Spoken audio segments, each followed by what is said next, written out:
Hello everybody, welcome or welcome back to my YouTube channel. I hope you all are doing great. तो आज की इस video में मैं आप सभी लोगों के साथ असाइनमेंट सबमिशन के लिए जो ज़रूरी फॉर्म्स होते हैं उसकी इन्फॉर्मेशन शेयर करने जा रही हूँ। ऑल्सो आप सभी लोग काफ़ी बार पूछते हैं कि इसके सीक्वेंस क्या होंगे, वो भी एक बार बता देने चाहिए। तो मैंने आप सभी लोगों से प्रॉमिस किया था कि सीक्वेंस के ऊपर एंड फॉर्म्स के ऊपर मैं अलग से एक डेडिकेटेड वीडियो ज़रूर बनाऊँगी।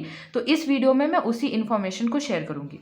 वीडियो को शुरू करने से पहले आप सभी लोगों को ये बताना चाहूँगी कि all over India regional centres काफ़ी सारे हैं एंड रीजनल सेंटर्स में अलग अलग इंस्ट्रक्शंस दिए गए हैं। हो सकता है यहाँ पे जो फॉर्म्स मैं दिखाऊं आपसे एक दो फॉर्म्स उसमें से ना मांगे गए हों, या मैं एडिशनल कुछ बता दूं, या अब मैं सीक्वेंस जो बताऊं आपके स्टडी सेंटर पे कोई अलग सीक्वेंस हो। तो ऐसे सिचुएशन में जो सीक्वेंस आपके स्टडी सेंटर से आएगा आप उसी को फॉलो करेंगे। ये उनके लिए है जिनको कुछ भी आइडिया नहीं है कि किस तरह से फॉर्म्स को अरेंज करना है एंड कौन से फॉर्म्स होते हैं। ऑल्सो मैं जो सीक्वेंस बता रही हूँ मैक्सिमम यही चलते हैं, आप इसी सीक्वेंस में अरेंज कर सकते हैं। एंड एट टाइम अगर आपको ऐसा फील हो कि ये सीक्वेंस सही नहीं है, कुछ अलग बोला जा रहा है, तो आप उसको चेंज भी कर सकते हैं। तो चलिए सबसे पहले शुरू करते हैं। जो हमारा पहला फॉर्म लगेगा असाइनमेंट में वो होगा हमारा रिसीविंग कॉपी, इसको कहते हैं। इसको इंस्ट्रक्शंस में रिसीविंग कॉपी लिखा गया है, जबकि और भी लैंग्वेजेस में से कह सकते हैं हम लोग असाइनमेंट स्लिप या रजिस्ट्रेशन स्लिप या assignment remittance come acknowledgement form. Okay, this is your assignment receiving copy. ध्यान रहे कि ये असाइनमेंट स्लिप है। एक्नॉलेजमेंट पेज भी मैंने एक दिखाया हुआ है, बट ये एक्नॉलेजमेंट पेज नहीं है। आप ये देख लीजिए, ये पूरा फॉर्म नहीं है, ये दो हैं। एक पेज में मैंने दो प्रिंट आउट कराए हैं, यहाँ से ये अलग अलग हो जाएंगे। तो मैंने आपको इसको फिल करने की बहुत डिटेल में एक वीडियो ऑलरेडी शेयर की हुई है चैनल पे, आप चेक कर सकते हो। तो सबसे पहले जो है यही फॉर्म आपका लगने वाला है। ये है असाइनमेंट स्लिप और योर रजिस्ट्रेशन स्लिप या रिसीविंग कॉपी, आप इसको कुछ भी बोल सकते हैं। तो इसको फिल करने के बाद ये वाला जो पार्ट है वो आपको एज रिसीविंग दे देंगे। जैसे कि फॉर एग्जाम्पल मैं अपना यहाँ लास्ट ईयर का रिसीविंग आप लोगों को दिखाऊं तो आप समझ ही गए होंगे कि ये वाला हिस्सा मुझे, ये वाला उन्होंने रख लिया दिस पार्ट, और ये वाला पार्ट जो है उन्होंने मुझे दे दिया। इस पर वो स्टैम्प अपना लगा देंगे कि ये आपकी रिसीविंग है। एंड जो इन्फॉर्मेशन होगी यहाँ पे फिल करके वो अपना सिग्नेचर करके आपको एक रिसीविंग कॉपी ज़रूर देंगे। असाइनमेंट सबमिशन का सबसे बड़ा प्रूफ आपकी रिसीविंग कॉपी है। अगर आप वो लेकर के नहीं आते हो तो इस बात का कोई प्रमाण नहीं है कि आपने असाइनमेंट सबमिट किए भी हैं या नहीं। अगर इन फ्यूचर आपके असाइनमेंट के मार्क्स नहीं चढ़ते हैं तो इस कॉपी को दिखा करके ही आप प्रूफ कर पाओगे, अदरवाइज आपके पास कोई प्रूफ नहीं होगा कि आपने कोई असाइनमेंट सबमिट किए हैं। ठीक है, तो सीक्वेंस के अकॉर्डिंग फर्स्ट आपका ये रजिस्ट्रेशन स्लिप और असाइनमेंट स्लिप लगेगा। ठीक है, ये है फर्स्ट फॉर्म, आप अच्छे से देख लीजिए। एंड अगर इसको फिल करने की इन्फॉर्मेशन चाहिए तो चैनल पे अवेलेबल है। उसके बाद लगेगा आपका according to my regional centre, change भी हो सकता है, not front page, acknowledgement page. Okay, हो सकता है कि आपके रीजनल सेंटर पे पहले ही फ्रंट पेज मांगा गया हो, लेकिन मेरे रीजनल सेंटर पे ये उन्हें एक्नॉलेजमेंट पेज पहले चाहिए। अगेन मैं कह रही हूँ कि आप अपने सीक्वेंस को अपने स्टडी सेंटर के अकॉर्डिंग ही अरेंज करोगे। तो यहाँ पे एक्नॉलेजमेंट पेज को भी कैसे भरना है ये भी मैंने आप सभी लोगों के साथ बहुत ही डिटेल में शेयर कर दिया है। ये पेज पहले इसलिए आ रहा है बिकॉज यहाँ पे इवैल्यूएशन के काफ़ी ज़्यादा इन्फॉर्मेशन है। ऑल्सो यहाँ पे चेकलिस्ट है कि यहाँ पे आपने इनरोलमेंट नंबर लिखा या नहीं, xerox copy of assignment question लगाई या नहीं, identity slip, acknowledgement slip, this is your acknowledgement slip जो मैंने फर्स्ट में दिखाया, एंड अदर इन्फॉर्मेशन आपने सही से भरे हैं या नहीं। तो इस वजह से एक्नॉलेजमेंट पेज आता है सबसे पहले आफ्टर रिसीविंग कॉपी। तो ये है फर्स्ट एंड ये है सेकेंड। उसके बाद आपको देना है, उसके बाद थर्ड है आपका फ्रंट पेज। ओके, इग्नू का जो फ्रंट पेज है वो आपको देना है। यस, मैं आप सभी लोगों से कह रही हूँ कि एक्नॉलेजमेंट पेज के बाद फ्रंट पेज लगाइए, बिकॉज मेरे तरफ से यही गाइडलाइंस है। आपके अकॉर्डिंग हो सकता है आपसे एक्नॉलेजमेंट पेज नहीं मांगा गया हो, तो उस सिचुएशन में आप रिसीविंग कॉपी यानी फर्स्ट वाला जो फॉर्म है उसके तुरंत बाद आप अपना फ्रंट पेज ही लगाओगे। ठीक है, फ्रंट पेज मैंने ये वाला दिखा रही हूँ मैं, एंड लेकिन आपको बोलूँगी कि आप ये लेटेस्ट वाला प्रेफर करो। इसका जो लिंक है आपको वेबसाइट पर मिल जाएगा, दोनों ही पेजेस का इनफैक्ट, एंड हिंदी में भी मिल जाएगा, आपको अवेलेबल है। एंड इसको कैसे फिल करना है, assignment code and assignment number वगैरह, वो मैंने बहुत ही अच्छे से असाइनमेंट फ्रंट पेज वाली जो वीडियो है उसमें एक्सप्लेन कर दिया है, चैनल पे अवेलेबल है, आप चेक कर सकते हो। ठीक है, तो आपका अभी तक हो गया फर्स्ट में रिसीविंग कॉपी, सेकेंड में एक्नॉलेजमेंट पेज, एंड थर्ड में आएगा आपका इग्नू का front page. Okay, front page हो गया, ये तीन अभी तक हो गए हैं डॉक्यूमेंट्स। इसके बाद आएगा आपका इग्नू का आइडेंटिटी कार्ड। ठीक है, आपका यूनिवर्सिटी की तरफ से जो आईडी कार्ड मिला होगा उसका आपको एक डाउनलोड करके प्रिंट निकाल लेना है। प्रिंट कलर होगा या ब्लैक एंड व्हाइट होगा, वो आपकी चॉइस पे है। आप चाहो तो कलर भी कर सकते हो, आप चाहो तो ब्लैक एंड व्हाइट भी कर सकते हो। मैंने यहाँ पे कलर कराया है, हाइड किया है पर्सनल सिक्योरिटी रीजंस की वजह से। लेकिन आप लोगों को फ्रंट पेज के बाद अपना एक इंट्रोडक्शन देना है कि ये असाइनमेंट जो सबमिट हो रही है ये किसकी है, किसको बिलोंग करती है। तो इस वजह से इन फॉर्म्स को भरने के बाद फ्रंट पेज एंड अपनी आईडी कार्ड आपने लगानी है अपने पर्सनल डिटेल्स को बताने के लिए कि ये असाइनमेंट किसके द्वारा सबमिट हो रहा है। तो front page and ID card के थ्रू उन लोगों को पता चल जाएगा कि आपकी आइडेंटिटी इग्नू में क्या है, एंड उसी के अकॉर्डिंग वो आपकी पहचान कर सकते हैं। तो यहाँ पे अभी तक फ्रंट पेज के बाद एक आईडी कार्ड भी हो गया। तो यहाँ आपकी डिटेल्स यहाँ पे कंप्लीटली फिल हो गई हैं।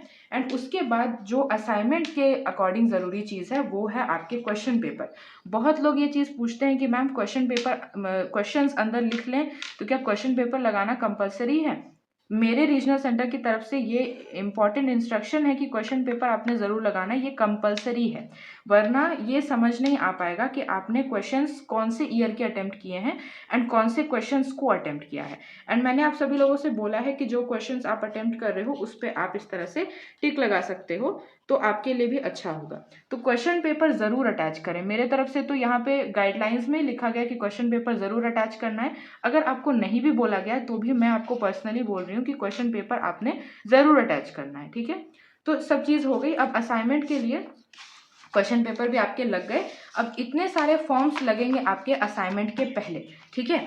एक बार फिर से फॉर रिकैप, असाइनमेंट स्लिप और registration slip, acknowledgement page if required, front page, okay, ध्यान से भरा हुआ आपका इग्नू का front page, then your ID card and then your question paper, ठीक है। इतनी सारी चीज़ें आपके असाइनमेंट के पहले लगेंगी।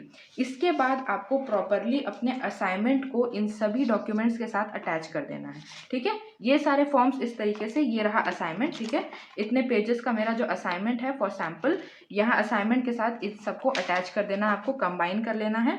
एंड फिर एक ज़रूरी फॉर्म जो यहाँ पे आप सोच रहे होंगे कि रह गया है, वो है आपका इवैल्यूएशन शीट या कमेंट शीट, ठीक है। इवैल्यूएशन शीट हमेशा आपके असाइनमेंट के बाद लगेगा, सो दैट आपका असाइनमेंट जब चेक हो जाए तो वो अपने इवैल्यूएशन को अच्छे से माइंड में रख के इस फॉर्म में फिल कर सके। कंटेंट, स्ट्रक्चर, प्रेजेंटेशन, आपने कैसा किया, आपने किस तरह के असाइनमेंट बनाया, उनको कुछ स्पेशल लिखना हो तो यहाँ लिख सकते हैं, जो इन्फॉर्मेशन है। अच्छा, इवैल्यूएशन शीट को कैसे फिल करना है, इसकी डिटेल वीडियो चैनल पे अवेलेबल है। कमेंट शीट या इवैल्यूएशन शीट जिसे कहते हैं, ये यहाँ पे आपको अटैच करनी है। असेसमेंट शीट इसे कहते हैं, कमेंट शीट या इवैल्यूएशन शीट भी, ठीक है। यहाँ पे इंफॉर्मेशन आपकी चली जाएगी एंड ये अपलोड हो जाएगी डेटाबेस में। तो असाइनमेंट के बाद आपको इसको लगाना है, पहले नहीं, ठीक है, क्योंकि ये इवैल्यूएशन शीट है। इन दोनों चीज़ों में आपको कंफ्यूज नहीं होना है, बिकॉज यहाँ पे भी इस तरह से डिवाइड किया हुआ है तो आपको लगेगा ये दोनों सेम है, लेकिन ये आपके इंट्रोडक्शन के लिए है एंड ये आपके असेसमेंट के लिए, इसीलिए ये पहले आएगी अगर मांगी जाती है तो, एंड ये बाद में आएगी अगर ये मांगी जाती है तो, ठीक है। इसके अलावा मैं आप सभी लोगों से प्रॉमिस करती हूँ कि आपको और कोई फॉर्म नहीं लगेगा। मेरी जानकारी के अकॉर्डिंग जितने भी रीजनल सेंटर्स हैं, इससे ज़्यादा फॉर्म वो डिमांड नहीं करेंगे आपसे, ये मैक्सिमम है। मैंने आप सभी लोगों को मैक्सिमम इसीलिए दिखाया है ताकि इसके अलावा कोई भी प्रॉब्लम आपको नहीं आए। देखिए होता क्या है, जब आप स्टडी सेंटर्स पे जाते हैं, अगर बहुत ज़्यादा भीड़ होती है या लास्ट डेट का समय होता है, तो ये सारे फॉर्म्स जो है ना, वो आपको जो है वहाँ पे हो सकता है नहीं दिए जाएँ। तो बैकअप के लिए मैंने आपको डाउनलोड का जो लिंक है वो सब कुछ वेबसाइट पे अरेंज करवा दिया है। तो मैंने इसलिए अरेंज कराया ताकि आप जो है जिस समय नीडफुल हो आप वहाँ से जाके डाउनलोड कर पाएँ। एंड ये सारे फॉर्म्स अगर आपको नहीं मिलते हैं तो वो आपको स्टडी सेंटर पे भी प्रोवाइड कर सकते हैं। आपको विथ नेम डिमांड करना है, जैसे कि एक्नॉलेजमेंट पेज आपके पास नहीं है तो आपको बोलना है असाइनमेंट सबमिट करने के लिए एक्नॉलेजमेंट पेज चाहिए, उसकी एक कॉपी दे दो, तो आप दे सकते हैं। सैम्पल के तौर पे मैं आप सभी लोगों को सीक्वेंस का एक एग्जांपल दिखा देती हूँ। फर्स्ट में रिसीविंग कॉपी आ गई, देन एक्नॉलेजमेंट पेज आ गया, देन फ्रंट पेज आ गया। फ्रंट पेज दोनों टाइप का यहाँ पे लगा हुआ है, आपका फ्रंट पेज आपके चॉइस के अकॉर्डिंग होगा। फिर आपका आईडी कार्ड आ गया इग्नू का, देन आपके क्वेश्चन पेपर आ गए, फिर आ गए आपके असाइनमेंट, एंड असाइनमेंट के बाद यहाँ लास्ट में आ गए आपकी असेसमेंट शीट, ठीक है। असेसमेंट शीट यहाँ पे लगी हुई है, ये आप देख सकते हैं, एंड इसको थ्रेड से अटैच कर लेना है। एंड एक ज़रूरी चीज़, जो क्वेश्चन आने वाला है आप लोगों की तरफ से, मुझे उसका भी आइडिया है। आप सभी लोग ये बोलेंगे कि तो मैम जो इतने सारे जो फॉर्म्स आपने दिखाए, इन सब की एक ही कॉपी लगेगी सारे सब्जेक्ट्स के लिए या सबके अलग अलग लगेंगे? यही क्वेश्चन आपके माइंड में होगा, तो इसको भी मैं यहीं पे क्लियर कर देती हूँ। तो आपको जो है जितने भी सब्जेक्ट्स आपके होंगे आपको उतने फॉर्म्स की कॉपी निकालनी है। फॉर एग्जांपल अगर आपके 4 सब्जेक्ट हैं तो जितने भी फॉर्म्स मैंने यहाँ पे दिखाए सबकी 4-4 कॉपी आपको लगेगी। यस, एक जितने भी यहाँ पे फॉर्म्स दिखाए उसकी एक कॉपी करा के आप जितने सब्जेक्ट्स हैं उसके लिए सबमिट नहीं कर सकते। फॉर एग्जांपल 4 सब्जेक्ट हैं तो इन सभी की कॉपी 4-4 लगेगी एंड ईच असाइनमेंट में लगेगी। यहाँ पे मेरा तो एक ही असाइनमेंट है, जितने भी असाइनमेंट है फॉर एग्जांपल यहाँ 4 होते हैं, यहाँ 5 होते, 7 होते, 8 होते, तो 8 होते तो 8 कॉपीज निकालनी होगी मुझे ईच फॉर्म की एंड ईच असाइनमेंट के साथ लगाना होगा। एंड फॉर एग्जांपल 4 हैं तो 4 कॉपी निकालनी पड़ेगी ईच फॉर्म की एंड चारों असाइनमेंट के साथ लगाना होगा।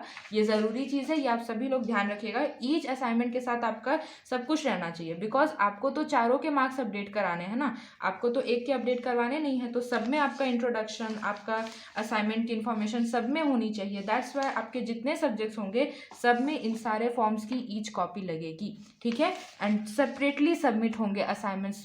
For the last time I am telling you, assignment separately submit होंगे।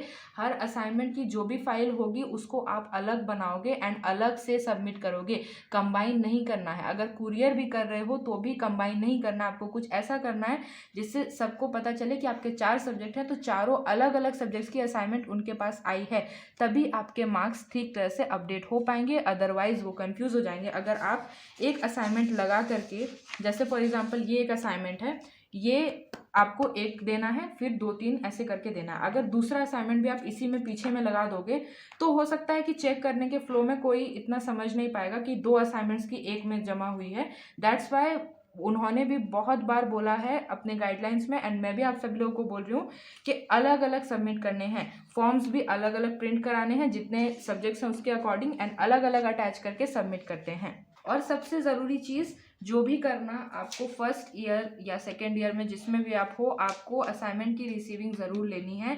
उस पर स्टैम्प होना चाहिए, उस पर उनका सिग्नेचर होना चाहिए। एंड इसको जब तक आपके असाइनमेंट के मार्क्स अपडेट नहीं हो जाते हैं, या मैं तो बोलूँगी थ्रू आउट इग्नू में जब तक आप पास नहीं हो जाते, आपकी डिग्री नहीं मिल जाती, तब तक इस रिसीविंग को संभाल के रखिए। This is the only proof of your assignment submission, ठीक है।